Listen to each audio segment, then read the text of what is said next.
નમસ્કાર મિત્રો, ગુજરાતના જે પરીક્ષાર્થીઓ છે કે જે પોતાના પગ ઉપર ઊભા રહેવા તૈયાર છે, જે જોબ મેળવવા માટે તલપાપલ થઈ રહ્યા છે, એ તમામ મિત્રોને હું જણાવવા માગું છું, એક સંદેશ આપવા માગું છું કે તમે ઘણા લાંબા સમયથી તમારા જોબ માટે દોડધામ કરી રહ્યા છો.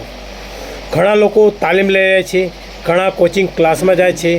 તો હું માનું છું કે કોઈને 5,000, 10,000, 25,000, 50,000ના ખર્ચા તમે કરી ચૂક્યા છો અને પરીક્ષાની ફૂલ તૈયારી કરો છો.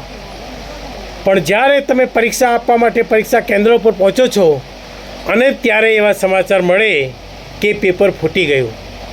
લગભગ છેલ્લા 4-5 વર્ષની અંદર આશરે 21થી 22 પેપર ફૂટી ગયા. એક એક્ઝામ આપવા જાય એટલે ગુજરાતના મિનિમમ 20થી 25 લાખ વિદ્યાર્થીઓ પરીક્ષા આપતા હોય છે. એક વિદ્યાર્થીનો ઓછામાં ઓછો આપણે 2,000 રૂપિયાનો ખર્ચો ગણીએ તો 25 લાખ વિદ્યાર્થીનો કેટલો ખર્ચો થાય એ તમે અને હું બધા જાણી શકીએ છીએ. મા બાપ ઉપર શું વીતતી હશે, વિદ્યાર્થી ઉપર શું વીતતી હશે, વિદ્યાર્થીનું મનોબળ કેટલું તૂટી જતું હશે, એ ખરેખર એક વિચાર કર્યા જેવી બાબત છે. એટલે હું આપ સૌ મિત્રોને, પછી એ દીકરીઓ હોય કે દીકરાઓ હોય, જે તમામ પરીક્ષાની તૈયારી કરી રહ્યા છે, એમને હું કહેવા માગું છું કે ખરેખર હવે તો હદ થઈ ગઈ. આ સરકાર વારંવાર પેપર ફૂટી જાય છે, એ લોકોને કોઈ સજા આપતા નથી. તો ખરેખર જે લોકો પેપર લીક કરે છે કે પેપર ફોડી નાખે છે, એ લોકોને કડકમાં કડક સજા થાય અને તમામ વિદ્યાર્થીઓને ન્યાય મળે.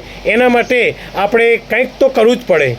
તો હું આપ તમામ લોકોને કહેવા માગું છું કે ખરેખર પરિવર્તન લાવશો, ગુજરાતની અંદર પરિવર્તન હશે તો જ આપણાને કંઈક ન્યાય મળશે, એવી હું આપ સૌને વિનંતી કરું છું. તો આવનારી ચૂંટણી 2027ની ચૂંટણી આવે છે, તો ખરેખર જો આપણને ન્યાય ના મળે તો આપણે પણ પરિવર્તનની ઝંખના રાખવી જોઈએ.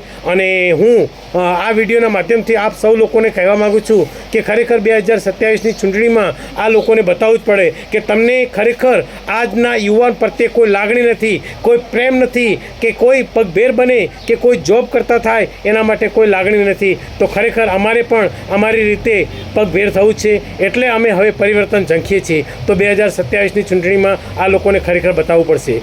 તો આપ સૌ મારા વિડીયોના માધ્યમથી સમજી ગયા હશો એવી હું આશા અને અપેક્ષા રાખું છું. તો આપ સૌને વિનંતી કરું છું કે આવનારી 2027ની ચૂંટણીમાં આપ સૌ સજાગ રહેશો તેવી મારી નમ્ર વિનંતી.